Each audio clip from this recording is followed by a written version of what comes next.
are live, and we are tonight with Brad Blair. And Brad is, let's see here, he is co host at Creaking Paranormal Yep. Radio.com, and he is a co owner at Michigan Paranormal Convention. Yep. Guilty. And it says owner slash that's gotta suck, man. Owner slash janitor at Uper Trading Company. You got it. Everything from the bottom up and in between. I'm there. Nothing wrong with that, you know. It works if you can make an honest dollar at what you're That's doing. right.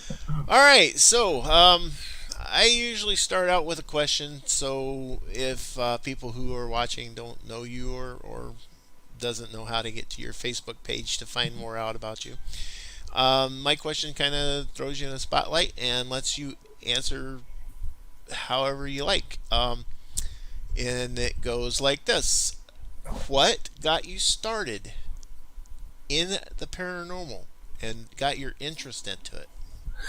It's we get asked that question from time to time. My partner in all things paranormal, Tim Ellis, and I, and our third founding member of the Upper Peninsula Paranormal Research Society, which is a group we put together 20 some years back now. We grew up together, and we've been friends since the late 70s, early 80s. We went to elementary school on, and after we split up, went to college, and after we got back, we all ended up back in Sault Ste. Marie, Michigan, and got our team going. But going back when we were kids in the 80s, we'd ride our bikes to the library, pre-internet. So we actually went and still love Okay. going to the library.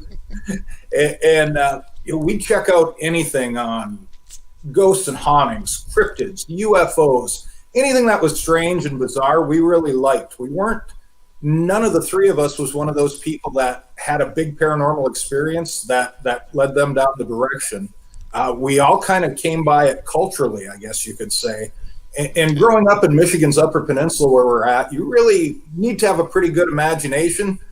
Sometimes, especially back then, to really keep yourself going. And there's not Broadway, there's not a lot of entertainment options. So this is what we did for fun. We'd go and we'd check out these books, and then we'd have sleepovers or be on bus trips telling ghost stories at the back of the bus, creeping the other kids out, which kind of led to, well, I guess directly led, when we got a little bit older, starting to go check out those abandoned houses in the area and sneak in places where your parents told you to stay away from.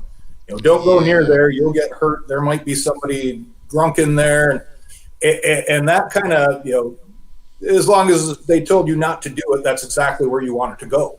So we'd be doing that, and then as we hit 16 and the driver's license came, we started scouting old abandoned cemeteries in the area, which Sault Ste. Marie is Michigan's oldest city. So we've got all kinds throughout the countryside. And the next thing you know, we're driving Ouija boards out there, and some of our friends are coming. And this ends up being a weekend thing through high school, where we'd have a group of 10, 12 people going out to old abandoned houses with Ouija boards and candles and doing our own little seances. So, yeah, we kind of we started with that, and we kept going. And said after college, we all ended up back in the Sioux with various careers, and ended up putting our team together back in the late 90s. And it's grown from the three of us to a 10-person team now, and Cool. we've been active since I want to say 1998. So I might be off by a year, but don't quote me directly on that. But yeah, we've been going ever since, and we still love it. There were no TV shows back then. It wasn't something that we jumped in on to try and Right. find fame and fortune. Luckily, because most people in this field don't. Some find that out the hard way. But yeah, I mean, we still 20 some years later, we're still doing it and still loving it. Cool. That's a pretty good story. And you got into it differently than a lot of other people. A lot of them that I talk to and ask that, they usually say they've had some sort of experience when they were younger, and something happened to them or something happened to a family member. So yeah. Yeah, that was Um, never the case with us. We loved it. We liked the scary stories. We were the creepy kids. And we still are. So are you the kind that actually likes to sit down in the dark and watch scary movies then? Oh, absolutely, absolutely. My So wife what's your not so much. So it's really something that I really love it when I get the chance now. which one's your favorite? Oh man, there's so many. I love the classics. If I had to go back, Universal's Wolfman has always been one of my favorite. And if you look at the special effects compared to today's standards, Was that not Lon Chaney that played the Wolfman in that? Lon Chaney Jr. Yep, that Yeah, it was was Lon Chaney Jr. he was great in that. And Yeah. just that whole transformation of losing yourself to this creature that you can't control and you know it's going to happen, and there's nothing you can do outside of death to stop it. And that just something about that movie I just always found a little creepy, creepier than most, I guess you could say. Actually, there's one movie that I don't think they've made really any remakes of. Now, the Wolfman, they've done different remakes of that. They've done different avenues of that. Dracula, they've done different avenues of that. Different Hundreds. things like that. Whatever happened to the creature from the Black Lagoon? That's a good question.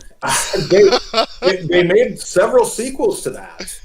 I don't know that they've ever developed remake. I don't think they've ever Sometimes tried to it's remake better- that. Sometimes it's better they don't. A lot of the times it's better they don't. Well, yeah, because that was agree that one with was you a on really that. good. That was a really good old Oh. classic. And Absolutely. it's one of the greats. All of the old Universal movies, these are things that we watched Saturday afternoons on Creature Feature on WKBD 58 Oh in Detroit. damn, man! You guys got Creature Feature back out here, huh? We had that in California. See, I'm originally from California. Okay. Yeah. Yeah, I'm a transplant to Wisconsin. That's a long ways to transplant. Well, it happens whenever you meet someone that's from Wisconsin that moves your ass out here. Yeah. Sometimes when you don't have a choice, that's the quickest route. Biggest mistake too. Actually, yes and no, I have to say on that. We'll just leave it at that. Yeah, it is. So, so in your time of doing this and everything, and I take it you've been out with cameras and taken video and pictures and stuff like that, right? And how about Absolutely. EVPs? Mm-hmm. Okay, so have you caught any evidence that you can actually say is evidence? Yeah, we have from time to time. And EVPs, for whatever reason, seem to be, I don't want to say the easiest to get because we do work at it, but it seems we get more in the way of EVP evidence than we do visual. We've had some cool visual catches before, not the sacred full body apparition that's shown up. Or when we see something that we think is going that way, it's always just out of camera shot. So I really gotten to the point, I think that's intentional. But yeah, we've gotten some amazing EVPs that have been direct answers to our questions. That it's really hard. And I mean, our group has really developed over the years, especially when the television show phase started up. When Ghost Hunters hit and Ghost Adventures. Ghost Hunters was my favorite.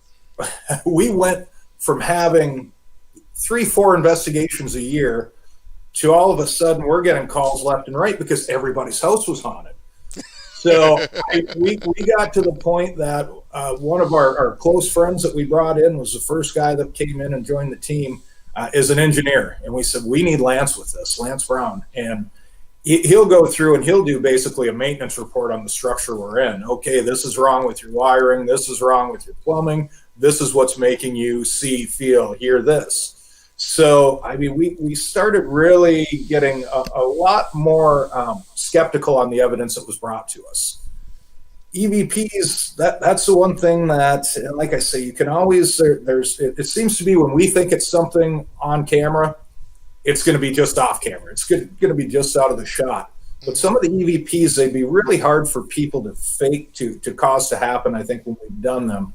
And we've had one example. We were in, it was just a local brewery, but before that, it was a gift shop on the main floor. And the second floor was, it was an old bum house for a while, but it was boarding rooms back when sailors would Okay. stop and there was a lot of transient traffic through our area. Right. And so this was just, it had let run down over the years. And this place we were starting to find out was really active. The people that called us in owned the gift shop on the main floor. And they said, we've talked about having you guys here. We hear people walking. We can hear clear footsteps upstairs almost every day. And no one's up there. It's locked off. There's nothing up there. And they said, what kind of pushed us over the edge, and this is a good one coming up to the Christmas season, they had a Christmas room just dedicated year-round, all Christmas decor. And they had this family of caroling dolls that ranged from, it was a brother, sister, and the parents in the old Victorian clothing, and they probably ranged from 2.5 feet to about 4 feet tall. They were sizable. So the women working would come in the morning, and the girl, the sister or daughter of this four-person family group, would be moved around the store in different places. And they would check, and the security system was set at night, hadn't been disarmed. Well, they finally got scared enough that they started taking her and putting her in the basement and putting a box over her at night, and then they'd come back in and actually display her. Well, the girl came in the morning before they called us, opened up, went to go to the basement to get the girl doll out, and on the top step going to the basement, facing inwards at her, was this girl doll. She screamed, let out of there, would not come back in the store. They gave her the day off. She would not come back in that day. They checked their security system. Nobody had been in there overnight. They couldn't explain it. So they finally, that was kind of the last straw. They called us in. And so we set up, and we were going through all this, and we started doing an EVP session.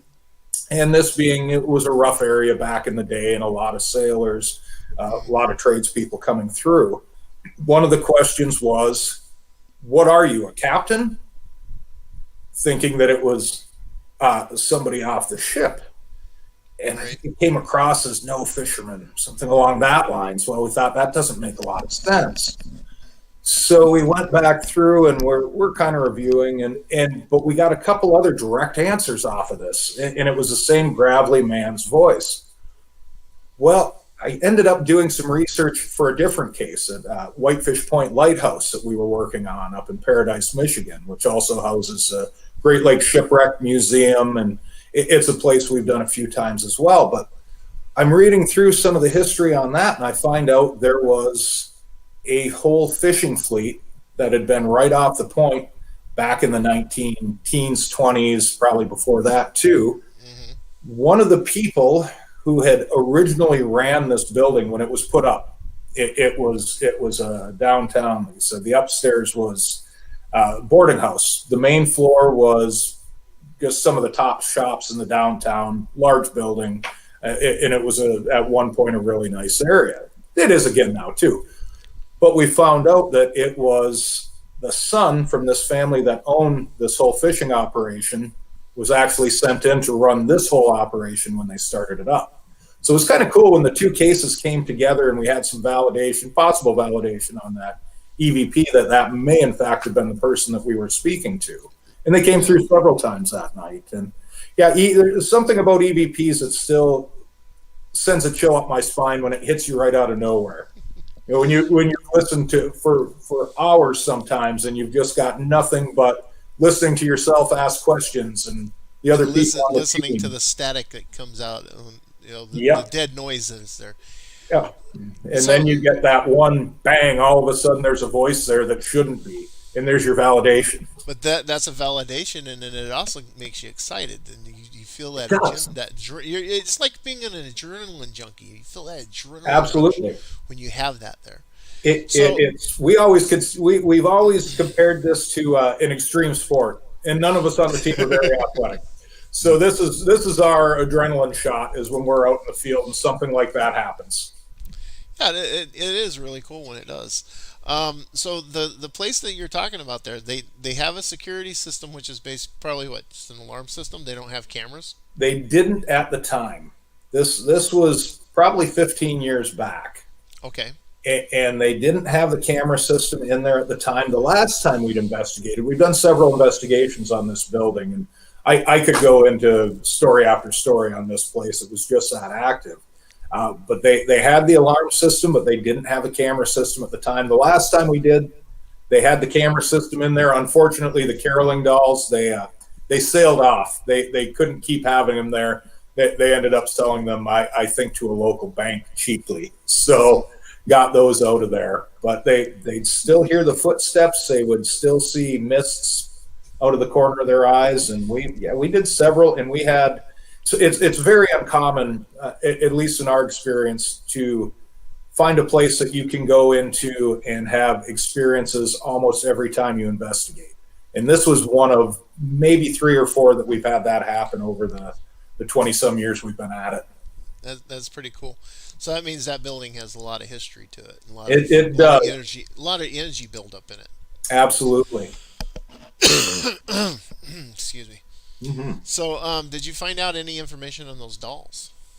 We didn't. In fact, my partner Tim from the team just put out a Facebook post trying to find out where they're at now, and trying to see. We just had our first book come out last year, Supernatural Haunts, and we wrote about it. This was one of the stories that was in the book, and a few people had messaged us with that exact question: whatever happened to that doll? And well, we can try and find out. We knew it was, at one point, they believed it was at a local bank. So we're trying to track it down now and see if there was anything with the doll that they may have had some other experiences. My guess is it's actually the location. So I don't usually think, and I don't want to say no objects can have energy attached to them. But I think in this case, I think it was the location. The location itself had so much going on. Well, see, that's why I was asking, because objects do have stuff attached to them. They do have energies attached to them. That's why I like sometimes going into some of these next to new shops and some of the antique shops and just kind of looking around. I'll just walk around just looking at the stuff that's there, because some of it is just fascinating to see what it is. Absolutely, and to try and guess the history. If you start piecing, if there's any provenance with some of the things in antique or secondhand shops, that you can piece together old owners, and I know exactly what you're saying. It's almost a treasure hunt. Yeah, it is. It's very much so. But see, that's why whenever you're telling me this story, the thing I'm thinking, I'm seeing this in my mind about these dolls. What's the history behind these dolls? Is the entity moving these dolls? Is it something that's attached to that one doll? Or is it something that's in the building? Like an entity in the building that's an intelligent haunt that's causing the movements. We had enough other evidence in this place that I'm fairly convinced that everything we were dealing with was intelligent. It interacted with us enough. We as I said, I could go on with stories and stories about this place. It's on the oldest street in the oldest city in the state of Michigan. So there's a lot of history. In the upper peninsula, right? Right, and before Europeans arrived, this was the exact slip where it's at was part of an old Native American fishing village on top of that. So you can go back. That's even a better history there. Absolutely, you can go back thousands of years on that strip. Oh, hell yeah! There's more energy there now by that description than what I thought there was originally. This entire block that it's on, and it's mainly, we call it the bar block in the Sioux. Anyone that's been through Sault Ste. Marie knows what I'm talking about, because every other building on this block is a bar, just about. And damn, man, that sounds like down here in Wisconsin. Very close. Down Madison. Just go down State Street. You'll find about 2 or 3 bars on every block. Perfect. And I love driving through Wisconsin because I see the old Blatz signs hanging out, and I'm a Blatz connoisseur myself. So, please. Believe it or not, there are a few of us. But we've investigated, I want to say, 5 different buildings on this same block. And we've caught activity in every one except one, and the people that own it So skeptical that I believe them when they tell me that they are having these things happen. I think it didn't happen for us that night, as happens a lot of the time when you're in the field. You can't just snap your fingers and have things appear. So, well, there's been many a times we've been out, or I've been out. And Joe's been out with me a couple of times, where we're hoping to catch something, but nothing ever happens. Yeah, that's the thing with this field that I think really when the TV craze started up, I can remember calling Tim saying, "Hey, you're not going to believe this. I just saw a commercial on Sci-Fi. They're doing a show about what we do called Ghost Hunters." Mm-hmm. Yeah. And he said, "You're shitting me." I said, "I just saw the commercial." And he kind of laughed and he said, "Well, that's not going to last the season because it's so boring a lot of nights. You set up, you sit there, and 9 out of 10 times nothing happens. But through the magic of editing, all of the shows had great activity, and that kicked it off. But you had so many teams start up right off of the whole taps, when they hit their fame on Ghost Hunters, and so many teams started up just repeating what they were doing on their shows. And then a year later, you say, well, we're the guys from Black Shirt Paranormal. Well, they're not around anymore. Well, no. I watched some of those shows just to laugh. I don't watch just many. For a good laugh. Yeah, I know exactly what you're saying. I mean, especially those guys that's got what's his name, Bobo, from the Bigfoot, the Bigfoot research. Those guys in search Finding of Bigfoot. Finding Bigfoot. How does he know what they eat? I mean, he's like, they eat what I eat. I get a kick out of the guy. He's hilarious. I've gotten to know Bobo over the years through the Paracon and through different various events. Him and Cliff Brackman from that show. Cliff's a very smart guy. Bobo's a very fun guy. He's some of the stories this guy has you wouldn't believe coming out of anybody else's mouth. But he's an old California surfing hippie, is what he is. They don't portray him that way on the show so much. He's a great guy. It's funny. One of Bobo. Bobo. He's the last of a dying breed. Oh, that makes sense. He used to live outside of Hollywood. My God! Funny, we were doing. I probably should have realized that. Oh yeah. They make him up a lot more than he's a riot. If you ever get a chance to sit and have a couple drinks with that guy, he is hilarious. I was thinking because I was having trouble getting my computer going to hop on with you guys sometime, and it brought back the memory. Tim and I had Bobo and Cliff on Creaking Door one night. And it's before I really knew the guys. So I'm going through their booking agent and getting this hooked up for the show. It was a promotion. They were coming into Michigan Paracon for the first time. Mm-hmm. And we're sitting in the studio and nobody's calling in. So I get a hold of their agent. I said, Lee, what's going on with Cliff and Bobo? We're not hearing anything from them. He said, well, I warned you, Bobo, you might not hear from. You never know with him. He's so erratic. He said, Cliff doesn't miss a call in ever. Well, right after that, Cliff calls in. Oh, my God, I'm sorry. I passed out on my couch. I was napping, and I've never missed this. And he's completely, 100% on his game going. Then the other line rings. Hey, this is Bobo. Can you guys hear me okay? Kind of laughed. We said, yeah, you're clear. Well, I'm sitting in an oil change right now, getting my truck done. Can I call you back in a little bit? We're like, we can hear you fine. I'll call you back in 10 minutes.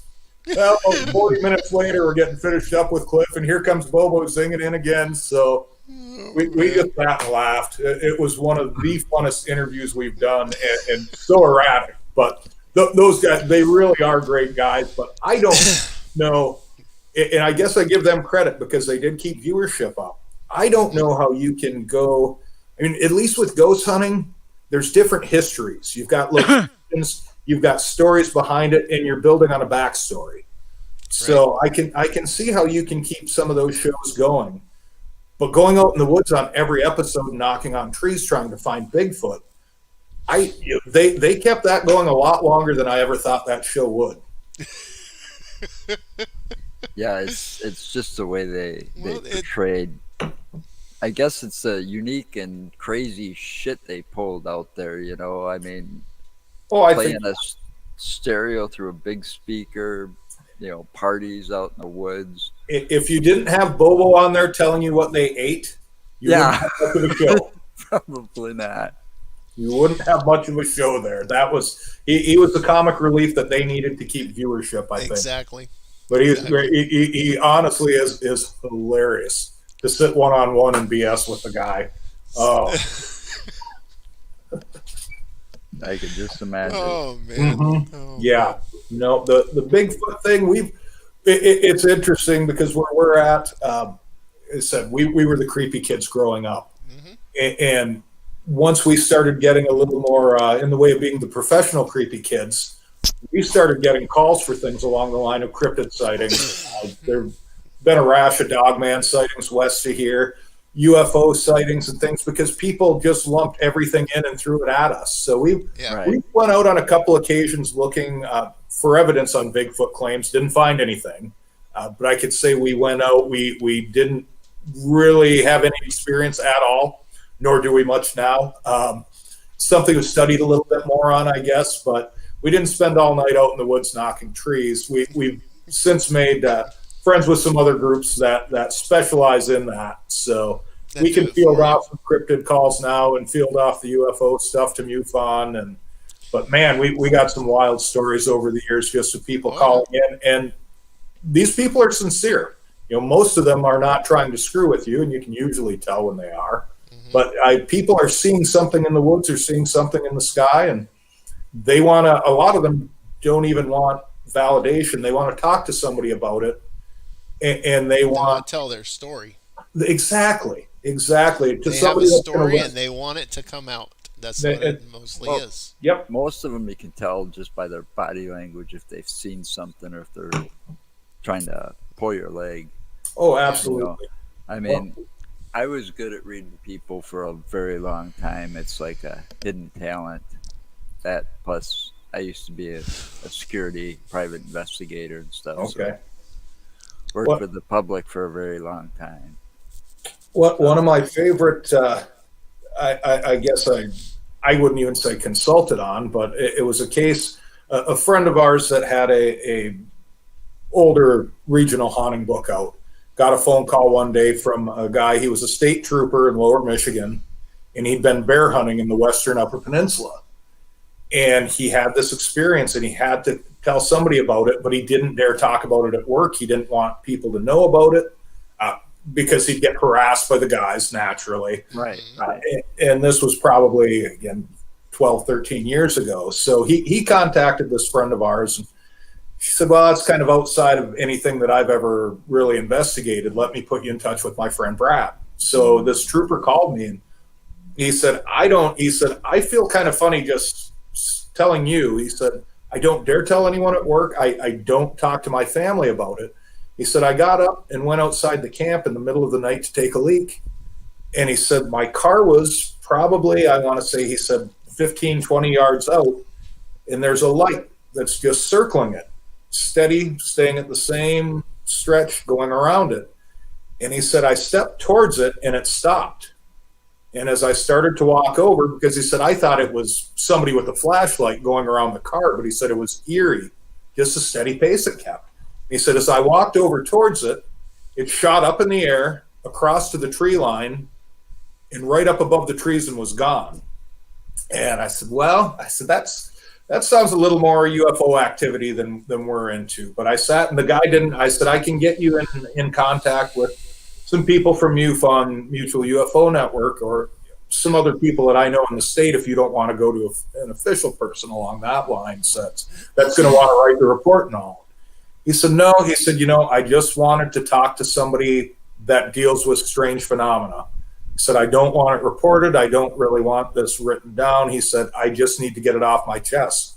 So he said, I don't know what the hell happened. He said, I've been a state cop for years. I've seen all kinds of shit. And he said, this was beyond my comprehension. And he just wanted to talk to somebody about it that wasn't going to ridicule him. Oh yeah. Yeah. Well, those I people can are see also that. credible witnesses because they're used to seeing all kinds of weird Oh, shit, hell yeah. and they're trained to really take Sort note of out the every BS. detail. Hmm. Yeah. Yeah. Oh yeah. No, this guy was very sincere. He at first I wondered if it wasn't somebody pulling my leg, but no. He when I got talking to him, he was so quiet to start with, and then as the story built, you could kind of hear the fear in his voice recounting this. So Right. and He just wasn't sure. He didn't know what the hell he's seen. he had no idea, and it was very obvious. And he say you, I think we've gotten to the point now in society that people accept a little bit more that science doesn't know everything. We don't know what all's out there. We don't know True. if there's life beyond death right now. Where at one point, I mean, when we started, we told people that we were going out ghost hunting, that somebody called us to do a paranormal investigation. Most people would look at us like we had two heads. And you're doing what? You're spending your weekend where? And I think that was one of the things that a lot of the television shows, and they're a double-edged sword, as we've talked about a little bit, but one of the good things I think to come out of that is it's not as much of a taboo subject anymore. I think the No, it's paranormal in not. general. No, they've Yeah, made it more acceptable. yeah. Mhm. Back when I was a kid or when I was younger and dabbling in all that stuff. See, I used to practice Wicca. Okay. I used to be a practicing Wiccan, and I had friends that were into that too. We never really created a coven or anything like that, but we did practice it and know a lot about it. So I have experience in that part of it. Plus, also I have experienced other things like the UFO phenomenons and the spirits and stuff like that. So I kind of understand it. And then, yes, back whenever I was younger doing all this, it wasn't widely accepted. Well, then you're just worshiping the devil. I mean, that's Exactly. Exactly. it. That's what people were thinking that it was devil Mhm. worship, and it's not. No, Wicca and paganism are similar in aspect, and they're both natural based. They're both based as a religion or a belief in in nature itself hmm and the things in nature. yeah, and it's just not the acceptable, well, Christian religion or Judaism, anything in the UP or the US, that Hmm. people expect. It's a fringe. Yeah. There's nothing different to a point. You're asking a higher power to hear your thoughts and to grant something to you. It's the same in any religion. It's Yeah. the basis of, but it freaks people out because what, you're practicing witchcraft. Well, I've seen all the movies. But You yeah, know, that, I my but that's padres told me that's that's the main evil. problem right there is the movies. They hyped it so much and they twisted it so much that it made it become a taboo. Absolutely, absolutely. Good. And so you had to do everything in secret or behind doors or stuff like that. In fact, you have two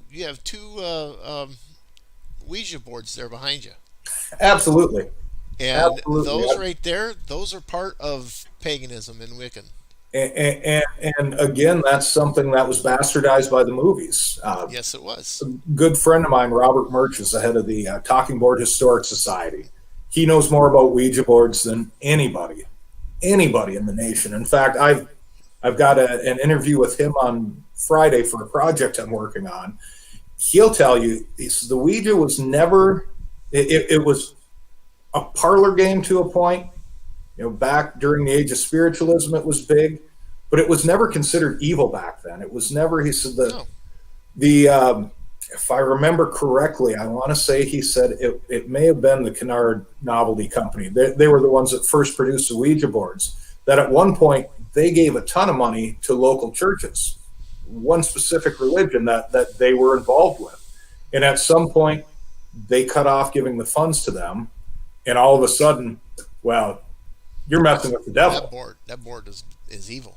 Exactly, exactly. Don't Now, quote me on that, but I know that it was someone. It was one of the original. I don't think it was Fold. I think it was the Kennard family that happened with.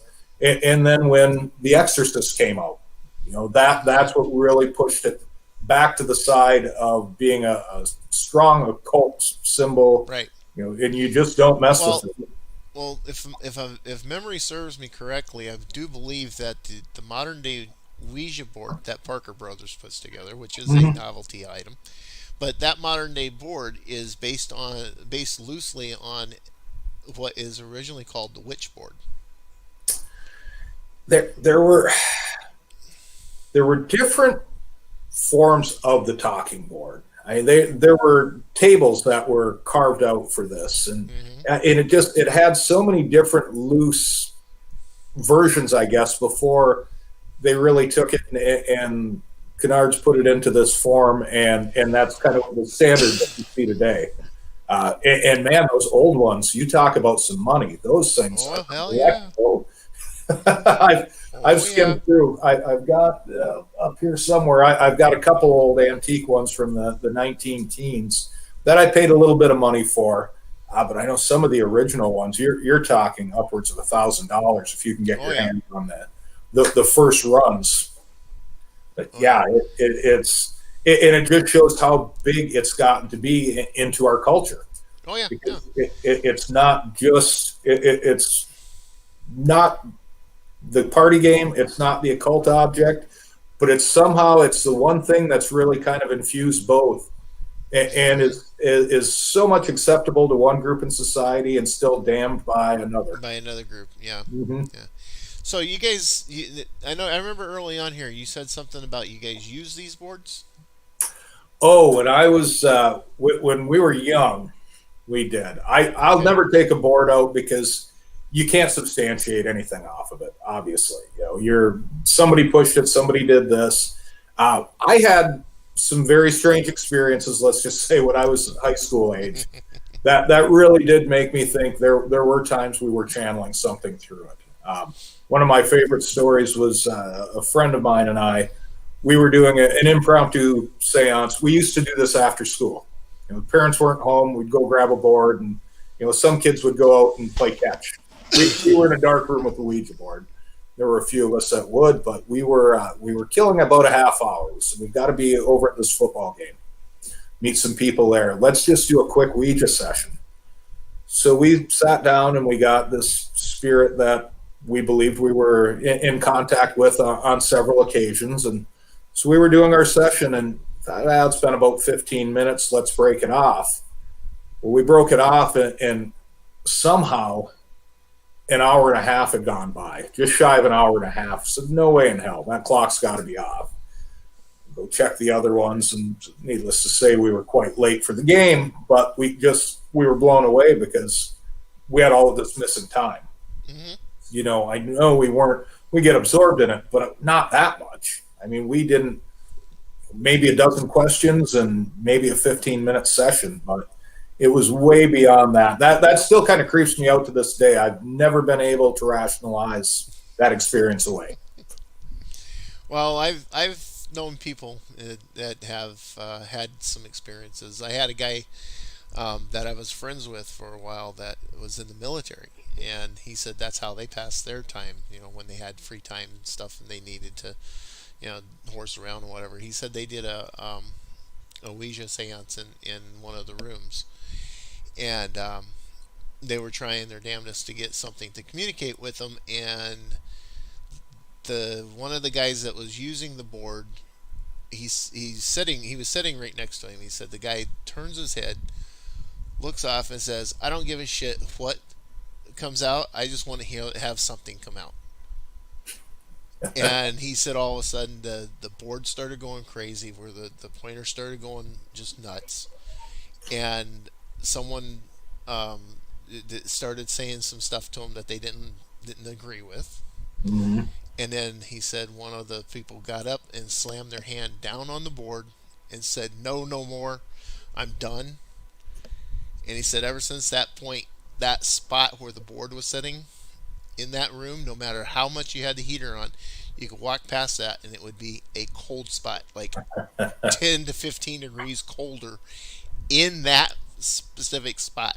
And he said after, and then also that they had weird activities happening in that room after that. And we love stories like that.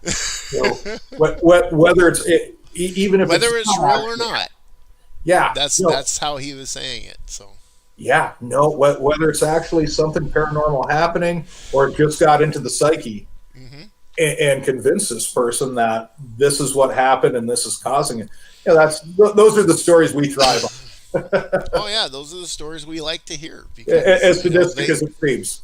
right, those are the creepy ones. Those are the ones that just kind of gets to you.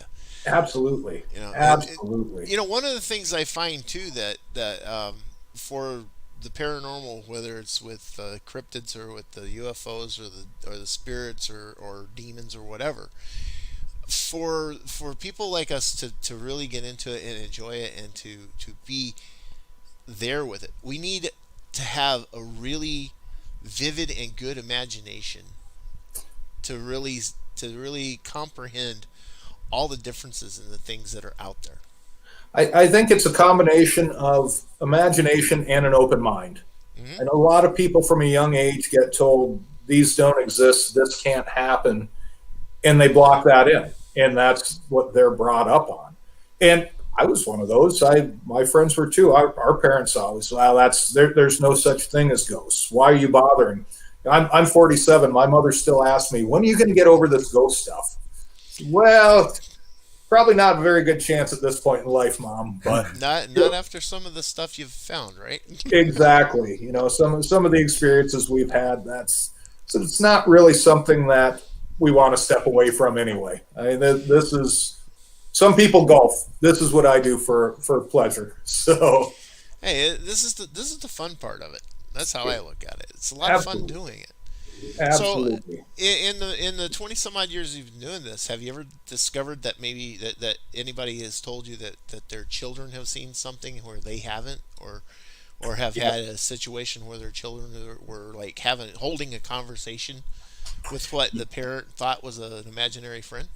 absolutely. It's hard to deal with cases with children, and it still is. I mean, to this day, because you have to keep a very objective mind. You have to be skeptical. As I said, you've got to be open minded too. With the kids, is it an imaginary friend or are things happening? And sometimes this is where we will call in friends that have some psychiatric experience that can, maybe sort a few things out for us. But you don't want to go in and believe everything a kid says, obviously. But at the True. same time, if you discount it all, and just because the parents say, well, we're not seeing something, um, but the kid might be, well, yeah, there's a possibility. The obvious problem with that is we're going in as adults, so we're not going to see it. hmm So unless we can pick up some type of an energy formation or get something, in the way of solid evidence, be it an EVP or something that we can record or hmm measure, then if it's just the kid seeing something, it's the kid seeing something. And if it's not harming the child, is it really an issue? That comes into play. But there's a lot in the way of ethics that fall into that area of research too, where Oh yeah. you're dealing with somebody's children and do they need, and there's cases where some of these kids might just need some mental health. And that's very difficult to go to a parent and say, your child's kind of showing signs of this, and it's a lot of people don't want to believe that naturally. But Of course. it's even with adults now, the don't take away my ghost response, we call it. Where we'll go in and we'll explain everything away that they've given us, whether it be from something wrong with the home. One of my favorite cases, to use it as an example, and it is kind of sad, but the lady was fine with it afterwards. She just didn't accept what we told her. Nice little old lady calls us down to her house. It's about an hour out into the country. She's doing an antique store, and her living room is covered in antiques. So we're like, this is, for atmosphere wise, this is great. hmm You've got all of these old antiques just into this room. One corner of the room has her husband's ashes in an urn. The other corner has her mother's ashes in an urn. In with all this, so we thought, man, if there's such a thing as attachment energy, this is the perfect place for it. Oh yeah. So we were there for the night, and absolutely nothing happened, as is the case often. Recorded everything. We said, well, her biggest claim was her husband was shaking her bed and waking her up every night between 3 and 4 a.m. Okay. So we said, would you mind if we let our cameras roll overnight? We'll drive back down in the morning, pick them up, and then we can review the footage. Nope, no problem. I would like some explanation to this. Well, she already had the explanation in her head. It was her husband that was waking her up every night. We got the cameras back, we reviewed the footage, and you'd see her leg would start to rise and crash back down. It did this 2 or 3 times, and she finally startled herself awake, and you could see her get up and look around. Well, that was her husband waking her up. One of our members happens to run a physical rehabilitation center here for our local hospital, and he said, well, this is restless leg syndrome. Yep. He said it's textbook case. That's exactly what's happening. I was just thinking that. Yep. So we went back to her with this, and oh no, that's why would you guys say this? And we're showing her the video. He's walking her through it. He says, I can see where you're starting to get restless. You're not sleeping well, and then bang this. No, that's not what's causing this. And at that point, you just, well, this is our finding. We really, unless you have objects flying off shelves or hearing voices, other things, your main report is you're getting woken up at night by what you think is spirit energy. And what we're finding is it's something natural entirely. So it's hard to deal with people like that. It's heartbreaking sometimes, because we've had other cases where it's been one of the worst, I think, is the ladies' kids were complaining about scratching in the walls, and they weren't able to sleep, and the dog was barking, and we went in and we set up our cameras, and about an hour in, I heard one of our guys who was on monitor duty yell out at the homeowner, hey, do you have any other pets in here? And me and the other guy that were doing a work on the next level at the top of the stairway, no, well, I just saw 2 big brown things run by the camera in the basement. Well, they had rats infested in the house. Oh man! And that's what these kids were being terrorized every night, because the rats were was running through their rooms and they could hear scratching in the walls. Well, that's, you need an exterminator, not paranormal researcher. So Right. Unfortunately, those things come up too. But at that point, it was, case closed. Let's pack up and hit last call. So it happens. It happens more often than not. We usually do find something to explain away at least part of what we get reported. It's those cases where you can't explain it that keep you going back. Oh yeah. And then you just want to know what you can catch. Absolutely. That's I said our big visuals seem to be just off camera. And one story that we tell often when we're speaking publicly, and it's still to this day one of my favorites, is we were at Sichua Point Lighthouse on northern Lake Michigan, right on the belly of the Upper Peninsula. Very rural lighthouse. You're driving down a dirt road to what seems like the middle of nowhere. Well, the main ghosts, there's several, and we've been told this by the Historical Society of Gulliver that runs it, that they believe there are several different entities there. And we've come to believe it over the years. We've investigated there many times. And the main ghost is Captain Joseph Willie Townsend, an old lightkeeper. And he's been spotted by numerous people there, at least a person that matches his character. It has been seen on the ground, seen in the house. But Captain Townsend liked to smoke cheap cigars, and his wife would have nothing to do with it. So he was always made to go outside to smoke the cigars. And one of the main stories is people encounter cigar smoke throughout the lighthouse. So we got set up for this one investigation. We had the cameras all going, ready, and we said, let's just go outside. We brought some cheap cigars, lit them up, and the whole team standing outside of the house. So this is for you, Captain Townsend. We salute you, and we hope you will join us tonight. So we all take puffs off our cigars, and none of us smoke cigars, so we're out there choking. And one of the guys looks and said, "Did you just see someone walk by that window?" And one of the guys, Tim on the team, said, "I did." And he said, "What do you see?" And he said, "Well, it looked like a dark, shadowy figure." Well, as soon as he says that, the next set of windows, the curtain pulls back really slow, and there's this just dark black figure that kind of looks like he's peering out the window at us, and then slowly the curtain closes again. Well, we had complete control of the place. We knew nobody else was in there. Nobody was in there. Yeah. So it's, holy shit, did you see that? Did you see that? And the whole team goes down, and we got to get in there. Well, I don't want to go in there first. What was that? So it was one of those things that we were so excited because we were certain it was going to be on camera, and we got back in, and wouldn't you know, the window that it got pulled across from was just maybe a foot and a half outside of view. And just out of frame. This was a while ago before we had wider angle. I'd love to go with the new equipment that we have nowadays that we could really cover the whole place. And yeah. We did just get informed they're doing some remodeling, and they have to tear a couple walls out in the spring, and they want us to come in and investigate while they're doing that, and see if it stirs up any extra activity. It's a good possibility it might, especially if it's all connected to the building itself. And there I think it is. There I think it is. It's we call it our Disneyland.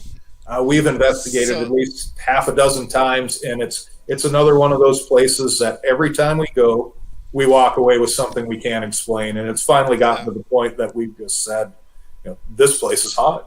And there aren't many that will flat out come out and say, there's no two ways about it. They have. So have you guys tried to remedy your big catches that are off camera by setting up other cameras and like crossing the view?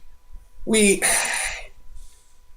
talked about, we have in some investigations now where if it's a bigger open space, like with the lighthouse as an example, we're running cable, we're trying to cover all these small rooms, so there's not a lot of, without completely ignoring another section of the area, there's not a lot you can do unless you're bringing in a whole second DVR system, X amount of cameras, and spend all night hooking them up. At the time they were all cable, so we spent more time running cables and tearing it all down at the end of the night than we did investigating. Sometimes it seemed like, anyway.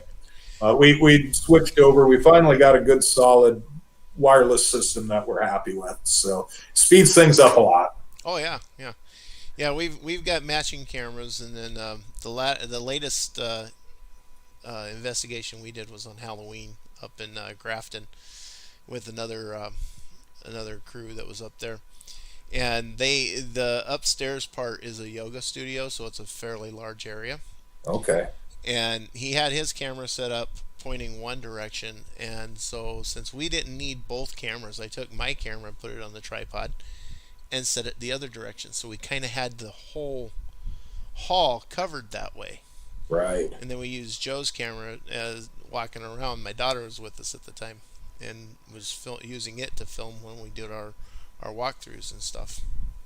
Well, that's one of the suggestions, if it's ever possible to do it.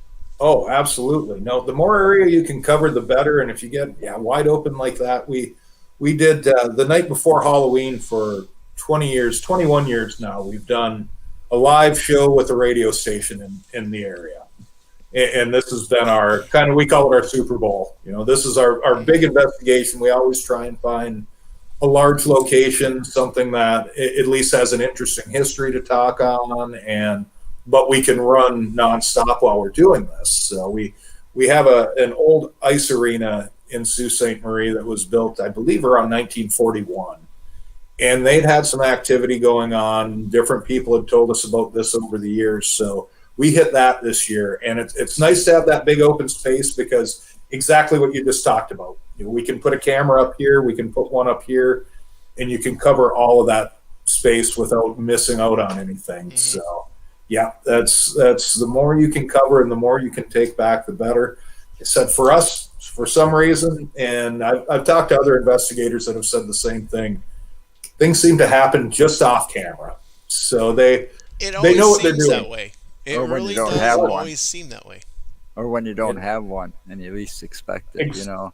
exactly, You or right after know, you've turned the cameras off. well, Hmm. we were driving down a highway once, and I've lived in Wisconsin all my life. Okay, I've seen every creature there is that naturally lives here, Naturally. right? And we were driving down the highway coming back home from Madison or somewhere, and we saw this bird, and I don't know what it was, but it wasn't anything from here, and it had a wingspan on it that was as wide as the road sign. That was like telling you what ramps were. You know, this is this way, this is this way. You know, it was one of those The multi big signs, long the signs that are really up on big, Yeah. over the long highway. green signs Yeah. over the highways. You know, I've read and that stories about Thunderbird sightings in Wisconsin and along the Lake Michigan, all along the shoreline, really. I wish I would have had a camera that day, because I was like, and that's all I could talk about after that, because I couldn't get that thing out of my mind after that for a couple of days. It's like, And that's when you don't have a camera in your hand. Yeah. That's right. Well, what I happens. called him. I called him crazy. I said, you just seen one of those damn turkey vultures." No, I used to see those all the time on my way back But and no, forth from what Oregon. he was actually describing to me, it actually sounded like the California golden condor. Little bit outside of California, though. Yeah, a lot outside of California, but still, I mean, that's the kind of how that was the first bird that I pictured at that time. The way he was explaining it to me, it to me, because the California condor, that sucker's wingspans is just enormous. So I've got another. Tim and I have a book that was supposed to be out this last summer, and it's going to be on Great Lakes region. It's Great Lakes Mysteries and Monsters, and we really delve a lot more into the cryptid side of things on this one. Hmm. And with COVID, it slowed everything down, and our editor Hell just yeah. keeps, yeah, it's coming soon, it's coming soon, it's coming soon. We were really hoping to have it for Halloween, then we were hoping for Christmas, and now I think it's going to be a New Year's release. But I was interviewing a lady in southern Michigan who swears, and this is another one of those stories where it's like, I don't want to be ridiculed, but I know what I saw. Hmm. She swears that she has had a pterodactyl land in her backyard several years in a row. Like, and it's around the same time. And we talked for a good half hour, and she said it. And I asked her everything I could think of. Could it be this? Could it be? No, no. It had long, leathery wings. It landed in this one huge tree on the property line. She said the first time I saw it, I wasn't sure what it was because there was a lot more brush. The next time, some of the limbs had been cut, and she said I could see it. And she said, people think I'm crazy when I bring this up.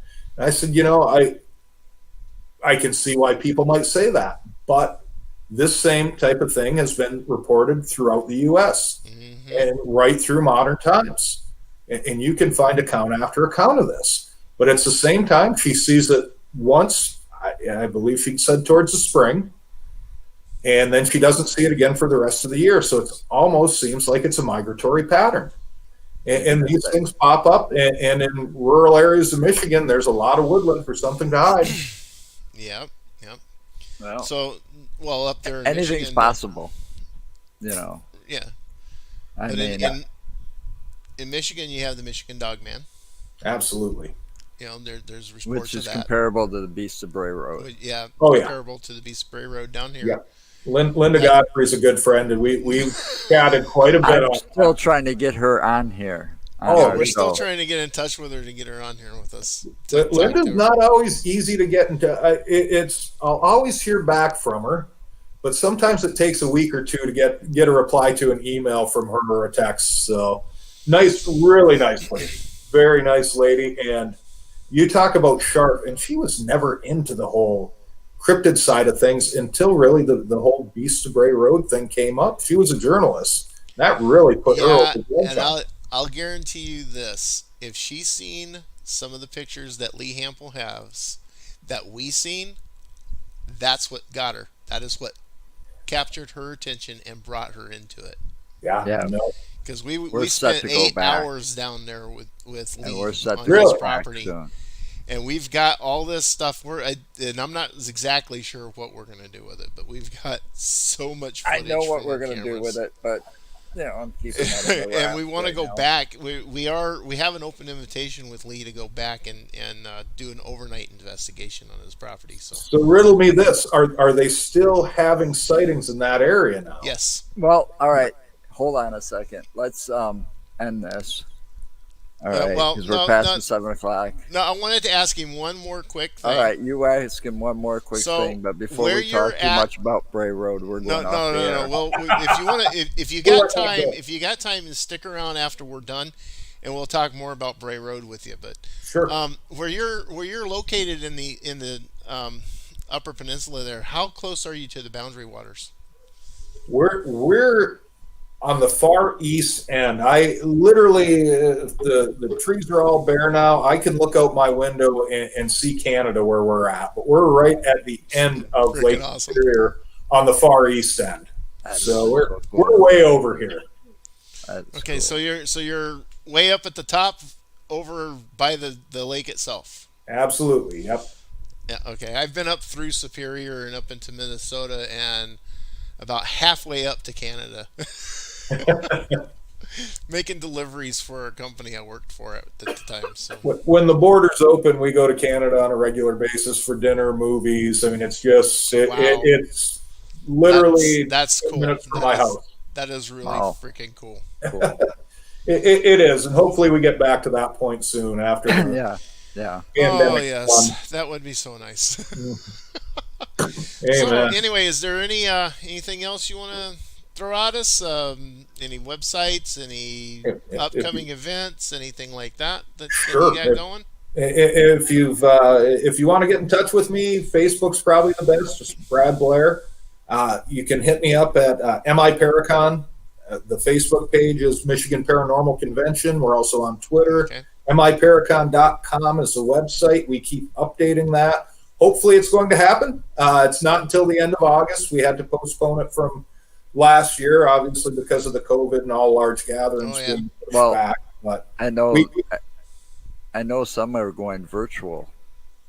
yeah, and we got a phone call from a production company that actually wanted us to go virtual, and we went back and forth on it. And we've always been such a hands-on event that people get one-on-one time with their favorite celebrities, authors, investigators. That it's just not the same. And I know there's a market for it, but I don't want to go down that road. So we decided to roll everything over to next year, and hopefully we're back to our home venue at Creaking Casino here in Sault Ste. Marie by the end of August, and everybody's healthy and happy and be giving hugs again and just enjoying the weekend as it's meant to be. That'd be cool. So that's our big one. We've got a couple other smaller events we're working on, but nothing that's set in stone that I can put out there right now. But if you check up with the Upper Peninsula Paranormal Research Society, the UPPRS, again on Facebook, we usually check up on that page at least every couple days, and you can hit us up there too. And we do cover pretty much the entire Upper Peninsula and northern Lower Michigan. If you're looking for investigations, there's some people, as I said, just want to chat and just might want some consulting, and we're good with that too. So you're always welcome to hit us up, free of charge. We don't. That's usually the first thing that comes up. What do you guys charge to come and investigate? Nothing. We still try to be discreet about what we do, and we're not in it for the money. If we were, we would have went bankrupt long ago. Oh, definitely. So, your Creaking Door podcast. Yep. Do you want to? Creaking Door Tell people Paranormal where they can find Radio. it? Yep, that's on Spotify. Our home base is slackjawpunks.com, but the Creaking Door we try to do bi-monthly. It's ended up being, especially this past year with everything going on, cut back to about monthly. But we get some of the biggest names from the paranormal reality shows, authors, just anybody with anything to do with the strange and creepy. We like to get on and put on our show. It's an hour-long show, and yeah, it's any place you get podcasts, really. Spotify, iTunes, Google Play, Stitcher. We're out there. And you can find us on Twitter and Facebook, of course. Cool. Awesome. All right, Joe. All right. Don't forget to check us out at utterlyinsaneproductions.com. You'll find all our links there. Cool. And we'll see you Friday again. Thanks, guys. It's a lot of fun. Yeah, thanks, Fred. All right. Stay safe.